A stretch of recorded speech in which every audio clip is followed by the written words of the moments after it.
Los persas reivindican como algo propio Asia y los pueblos bárbaros que la habitan. Consideran que Europa y el mundo griego es algo aparte. Historias de Heródoto, libro 1, capítulo 4. Para un griego, bárbaro es aquel que no habla griego y no tiene la cultura de un griego. Aquel con quien uno como griego no puede entenderse ni en idioma ni en valores. De hecho, el término bárbaro proviene de bar, onomatopeya de aquellos extranjeros que por hablar un idioma distinto eran incomprensibles para los griegos. Oriente, especialmente Persia, será el territorio de bárbaros por antonomasia, pues significó para los griegos ante todo y siempre una cultura lejana, un mundo lleno de pueblos con costumbres ajenas e incluso opuestas, un mundo, en una palabra, diferente. Esa diferencia significó admiración y rechazo, y se suele creer que lo que más significó, incluso lo único, fue rechazo, aversión. Esta creencia, empero, es falsa y se la debemos a Atenas.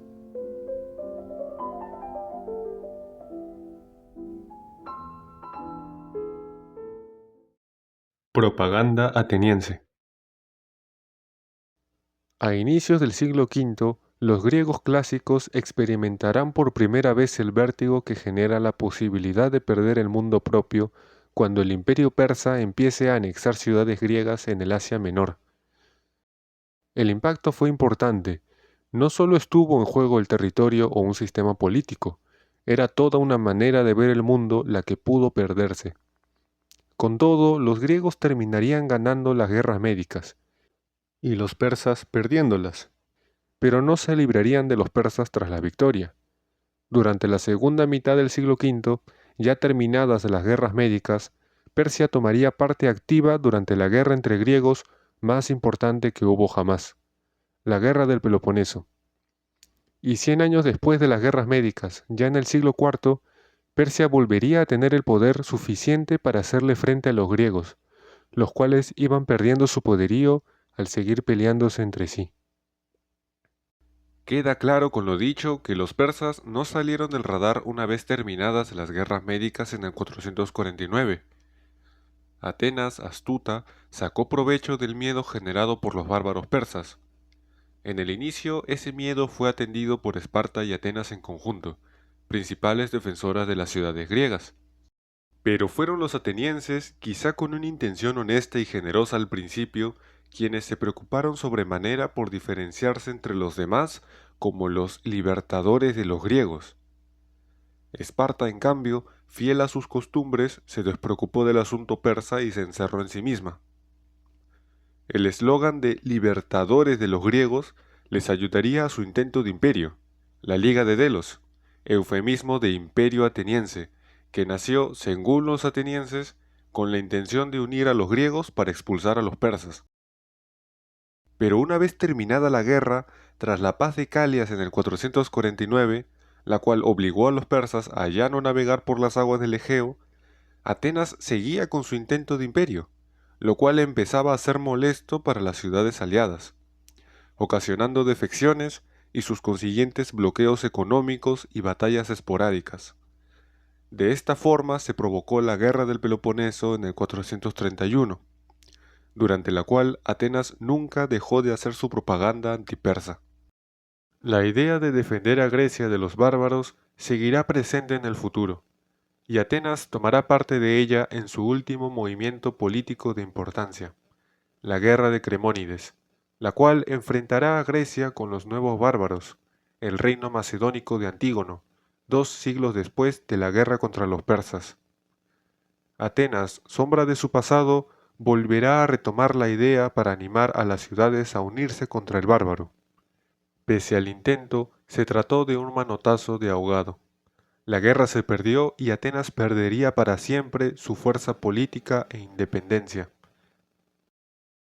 Sin embargo, la idea de griegos contra bárbaros perduró siglos después, adoptada por distintas voces y adaptada a distintas formas. Poco después, en el mismo siglo III, la idea antibárbaros será tomada por las ligas, principalmente la Etolia y la Aquea. El bárbaro, el rival, seguía siendo Macedonia. Sin embargo, los griegos nunca se curaron de ese mal endémico que fue el pelearse entre sí. La Liga Etolia y la Liga Aquea llegaron a un conflicto el cual, para los aqueos, pareció más importante incluso que la defensa de Grecia del yugo macedónico, eslogan principal de su propaganda política y motivo principal de su creación. Traicionando los principios de la organización, Árato de Sición, estratego de la Liga Aquea, hizo un pacto de alianza con el rey de Macedonia, para recibir su ayuda frente a los etolios. De esta manera, Árato rompió con las ideas fundacionales de la Liga, prefiriendo la pelea entre griegos que la expulsión del bárbaro. La idea contra los bárbaros que tanto fomentó Atenas llegaría a Roma. Desde el siglo III, el mundo pondría sus ojos en Roma, ya hija cultural de Grecia para este entonces. Atenas, las ligas y Esparta serán glorias pasadas.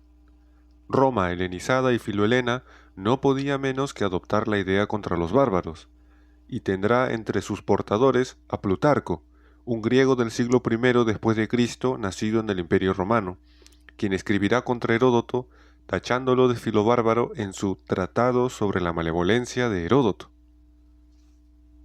Y es que para este filobárbaro, quien por lo demás vivía en la frontera misma entre Asia y Europa, la diferenciación entre estos dos continentes era arbitraria. Al hablar sobre el continente africano, europeo y asiático, Heródoto dice con perplejidad: no alcanzo a explicarme por qué razón la tierra, que es una sola, recibe tres denominaciones diferentes, ni por qué motivo se han tomado como límites para la misma el Nilo, un río egipcio, y el Fasis. Y tampoco he logrado averiguar los nombres de quienes establecieron esos límites, ni por qué les han impuesto esas denominaciones. La obra de Heródoto, además, está llena de comparaciones de costumbres entre griegos y bárbaros, con el aparente fin de relativizar los valores griegos, llegando incluso a barbarizar la mitología griega, diciendo que Perseo era en realidad un asirio que se naturalizó griego, entre otras blasfemias para filohelenos como Plutarco. Pero la actitud de Plutarco es la de un griego nostálgico en el Imperio Romano. 5 siglos antes, cuando Atenas hacía su propaganda para cimentar ideológicamente su imperio, la realidad no era como se pintaba. El bárbaro no era tan mal visto como lo ve Plutarco. El extranjero para Atenas. Que los atenienses despreciaban con frecuencia a los metecos, extranjeros asentados en la ciudad, y a los bárbaros, es verdad. En Los Acarnienses, un personaje de la comedia de Aristófanes dice: a los metecos los tengo por la paja del vecindario. Y Platón en la República dice que la raza griega es familiar y congénere respecto de sí misma, ajena y extranjera respecto de la raza bárbara. Si los griegos combaten contra los bárbaros y los bárbaros contra los griegos, diremos que por naturaleza son enemigos, y a esa hostilidad llamaremos guerra. Pero también es verdad que entre extranjeros y atenienses había una apreciación mutua. Y no es para menos, pues Atenas le debía a ellos su hegemonía y en muchos casos los extranjeros le debían a Atenas su prosperidad. Así como un meteco podía recibir vejámenes, también podía conseguir buenos tratos comerciales y prosperidad. Las noticias de más de uno de estos casos han llegado hasta nosotros, y quizá muchas otras noticias de otros casos se han perdido. El caso más famoso es el de Lisias, el conocido orador del siglo V, quien tuvo junto a su padre Céfalo una fábrica de escudos muy próspera en Atenas. Debido a que su padre era de Siracusa, Lisias no pudo tener la ciudadanía ateniense pese a nacer en Atenas. Ambos fueron pues metecos griegos, o sea, extranjeros griegos asentados en la ciudad. Su fortuna es dicha por él mismo en uno de sus discursos. Tras sufrir el robo de un talento, 26 kilogramos de plata, comenta que le sobraron en un cofre 3 talentos de plata y 300 sicicenos y 100 dáricos, monedas, y 4 copas de plata. ¿Quién sabe si tenía otros cofres con talentos en su interior? Sea como fuese, con lo que ya nos dice, vemos que el dinero que tenía no era poca cosa. Un talento equivalía a 6.000 dracmas, y un dracma era lo que podía ganar un obrero promedio por día. Un obrero habría tenido que trabajar durante 65 años ininterrumpidamente para ganar lo que Lisias tenía como herencia de su padre Céfalo. Y a todo esto, ¿cómo pudo un meteco hacer tanta fortuna? ¿Lo invitaron a la ciudad y le ayudaron? Y además, ¿se sintió cómodo? Vamos por orden. Hablaré sobre lo cómodo que pudo haber estado Céfalo en Atenas, pero primero hablaré sobre cómo llegó a la ciudad. Pericles invitó a Céfalo. Es su propio hijo, Lisias, quien nos cuenta cómo llegó a Atenas. Pericles persuadió a mi padre Céfalo para que se viniera a esta tierra. Explicar la actitud de Pericles respecto a los extranjeros no es fácil y da para otro vídeo analizando la cuestión. Pericles fue quien promulgó una ley en el 451, según la cual ateniense de nacimiento sería solamente aquel de madre y padre atenienses. Esta ley podría hacerlo ver a Pericles como un xenófobo, pero por otro lado, Pericles tuvo bastantes amistades con extranjeros, artistas, filósofos, escritores, políticos. Es más, su esposa Aspasia era de Mileto. Entre estos artistas amigos de Pericles se encontraba Céfalo. Esta fortuna y buenos contactos por parte de Lisias y Céfalo no fueron suficientes para que ambos tengan la ciudadanía ateniense. Respecto a la ciudadanía, los atenienses sí eran celosos y exigentes, pero ello no implicaba un rechazo total al extranjero y tampoco significa que nunca la hayan concedido. La ciudadanía ateniense. Que los atenienses eran celosos con su ciudadanía también es verdad. Como comenté antes, por Pericles es que desde el 451 ateniense solo sería aquel que tenga padre y madre atenienses. Tan celosos eran que solo fueron 4 las veces en las que Atenas concedió la ciudadanía a colectivos. 3 de esas veces fueron en momentos de crisis, cuando los nervios dominaban la escena durante la guerra del Peloponeso.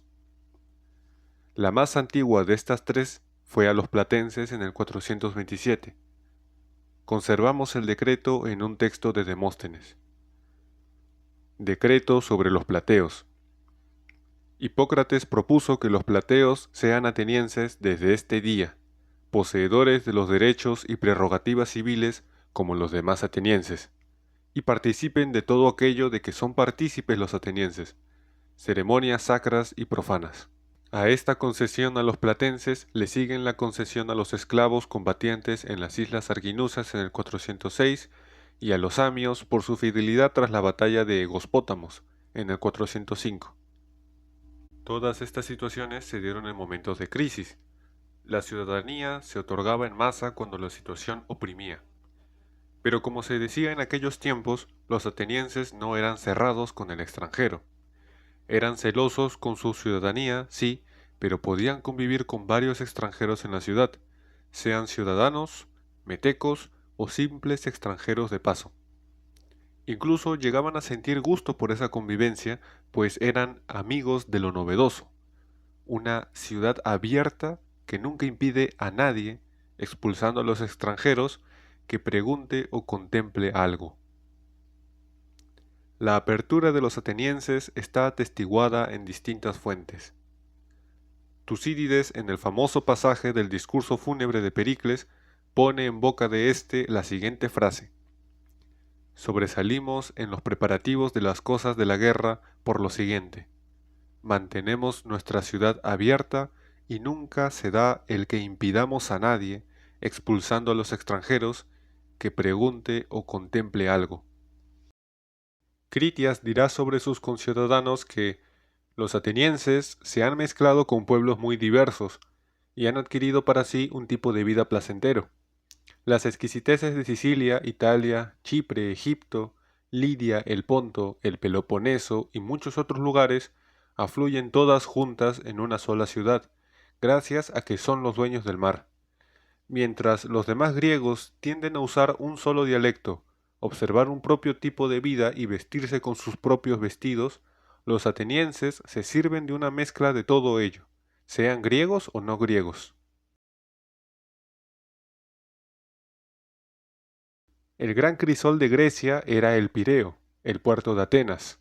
Era gracias a él que los metecos como Céfalo y Lisias se sentían cómodos en la ciudad.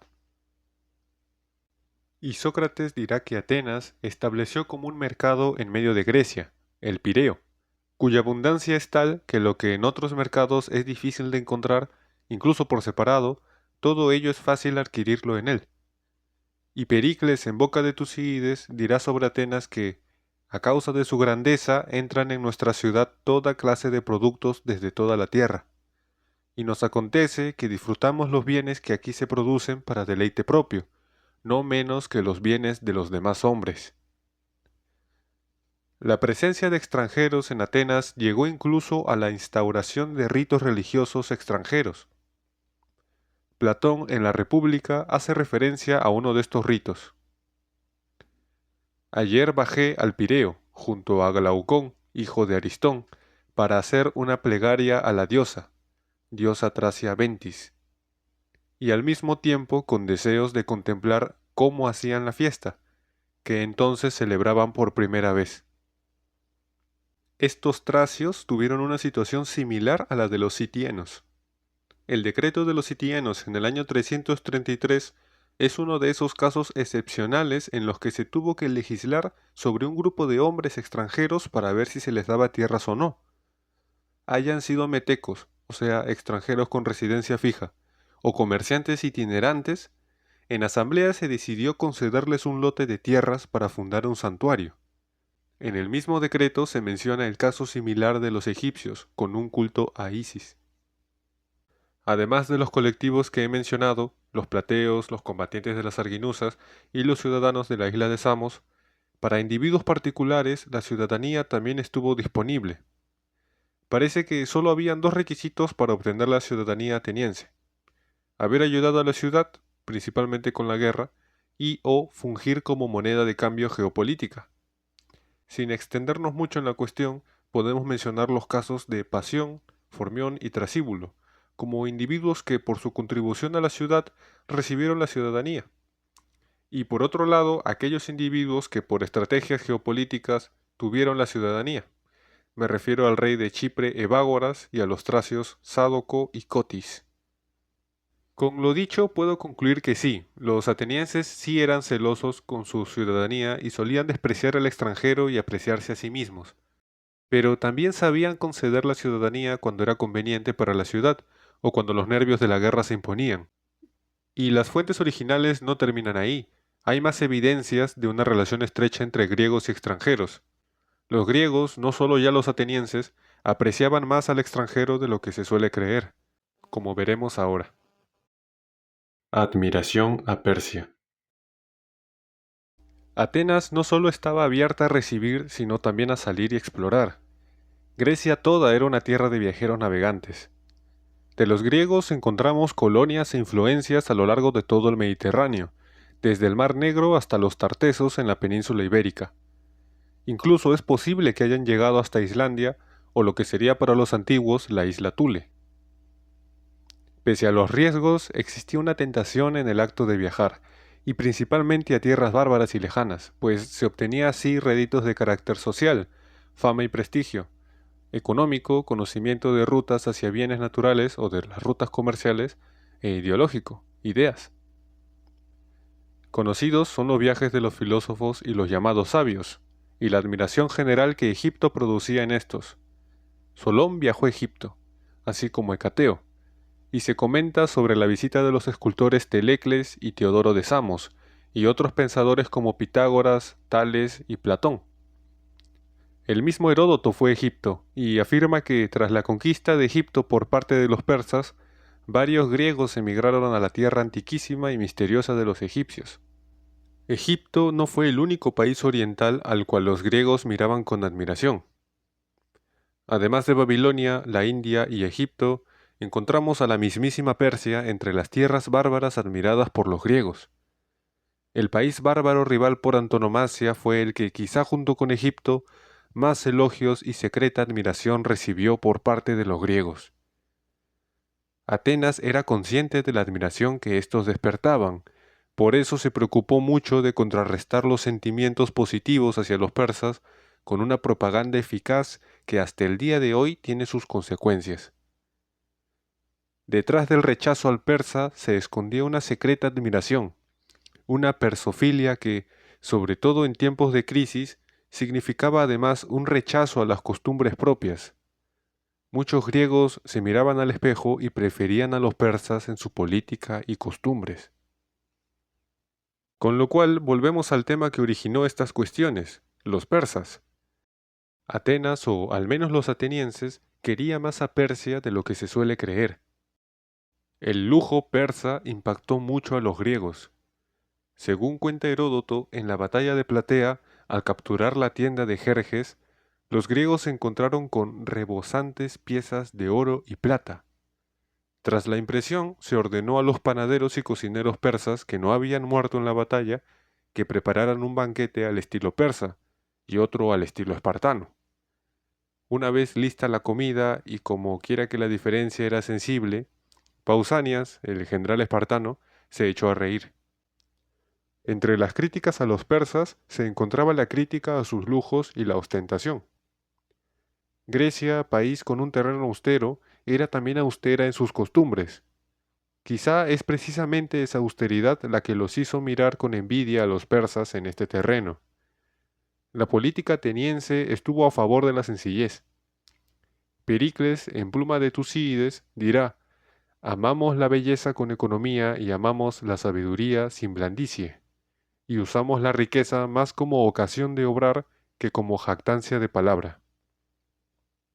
Y por otro lado, Jenofonte critica la blandura de los medos, a quienes parece referir Pericles en su alegato, y sin embargo Jenofonte mismo participó como mercenario en una empresa militar persa, él y otros 10.000 griegos. Un siglo después de las primeras pullas contra los persas, y Sócrates, haciendo referencia a estos, escribió lo siguiente en el siglo IV: hombres que corrompen enteramente sus naturalezas, afeminan sus cuerpos a causa de su riqueza y tienen sus espíritus humillados y pusilánimes por la monarquía. Se dejan inspeccionar ante el mismo palacio, se postran en el suelo, se preocupan de humillarse de todos modos, adoran a un hombre mortal y le llaman Dios, desdeñando más a los dioses que a los hombres. Nota: en esta cita, además de la crítica a la molicie de los persas, podemos ver otra crítica, al gobierno de uno, a la monarquía del gran rey persa. La relación entre los griegos y las democracias, y sus críticas a las tiranías o monarquías, serán tema de otro vídeo.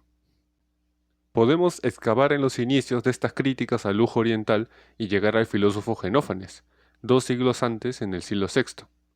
Genófanes conoció dicho lujo por los lidios, quienes influyeron en sus conciudadanos en la ciudad de Colofón. Dicho sea de paso, los lidios estuvieron asentados en la península de Anatolia antes que los persas. Genófanes censuró esa mala influencia de los lidios, diciendo: con superfluos refinamientos aprendidos de los lidios, cuando aún no conocían la odiosa tiranía, acudían a la reunión con mantos todos teñidos de púrpura, no menos de 1000 en total, presumidos ufanos de sus elegantes peinados, derramando la fragancia de elaborados ungüentos. Sin embargo, así como no todos los griegos tenían rechazo al extranjero, no todos los griegos tenían rechazo por el lujo. En Safo, quien vivió antes de Genófanes, encontramos varias muestras de admiración a Lidia y sus lujos. Por Safo también sabemos que muchas mujeres de Lesbos iban a parar allí. Tengo una bella niña, de aspecto semejante a las flores de oro, mi querida Cleis, a cambio de la cual ni Lidia entera. En otro fragmento nos dice: pero yo amo todo esplendor. Esto y la brillante luz del sol y la belleza es mi parte en la vida. Es cierto que Safo y Genófanes hablan antes de las guerras médicas, cuando los persas aún no habían irrumpido en la vida de los griegos, pero tras estas guerras la situación de fascinación al lujo continuó. Tucídides, a finales del siglo V, dice que la vida ostentosa de la aristocracia era relativamente reciente. Todavía no hace mucho tiempo que los más viejos de clase acomodada dejaron de llevar quitones de lino, túnicas largas, en señal de lujo, y de sujetarse un moño de pelo en la cabeza con un pasador de oro en forma de cigarra. Esta vida ostentosa recientemente perdida pudo haberse perdido por la propaganda ateniense contra los persas. Se dice que Pericles, quien, como vimos, criticaba la ostentación, se inspiró en la ostentación persa para construir su Odeón. Esto dice Plutarco al respecto. El Odeón, construido en su disposición interior con muchas gradas y muchas columnas, y en cuanto a su techo, inclinado por todos lados y en pendiente desde un único vértice, dicen que se hizo a imagen e imitación de la tienda del rey, Jerjes, habiéndose encargado Pericles de la dirección también de éste. La tienda del rey a la que se refiere Plutarco sería la tienda de Jerjes, la cual se encontró el general espartano Pausanias en Platea, como comentamos en la anécdota del principio de este capítulo. Y fue este mismo Pausanias, el general espartano, quien adoptó las costumbres persas del lujo. Salía de Bizancio vestido a la moda persa, y cuando viajaba por Tracia le daban escolta unos persas y egipcios. Se servía su mesa al estilo persa. Y Platón en el siglo IV llegó a hablar de lo superiores que son los persas respecto al lujo.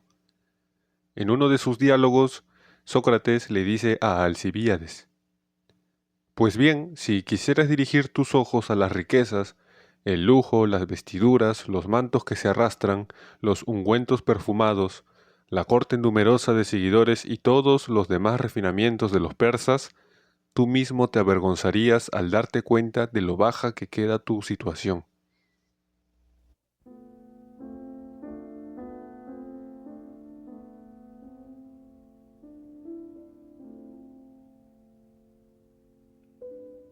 No solo la relación entre los griegos y el lujo, sea este oriental o específicamente persa, contiene ambigüedad. Este ha sido solo un ejemplo, a modo de ilustración, pues si juntamos todas las fuentes antiguas, encontraremos un tira y afloja de aprecio y desprecio, de los griegos hacia el oriental, respecto a cuestiones muy diversas, desde morales o éticas a materiales. Los griegos tuvieron una relación compleja con los extranjeros. Entre fascinación y rechazo, miedo y admiración, incluso llegaban a dar rienda suelta a su imaginación para así crear tierras fabulosas en los confines de la tierra que ellos conocían, donde creían ellos habían gentes con las mejores tierras cultivables posibles, los mejores bienes materiales y las mejores leyes existentes. Parece que lo que muchas veces el griego veía en lo lejano era el deseo de lo que él no era y quería ser, de lo que no tenía y quería tener.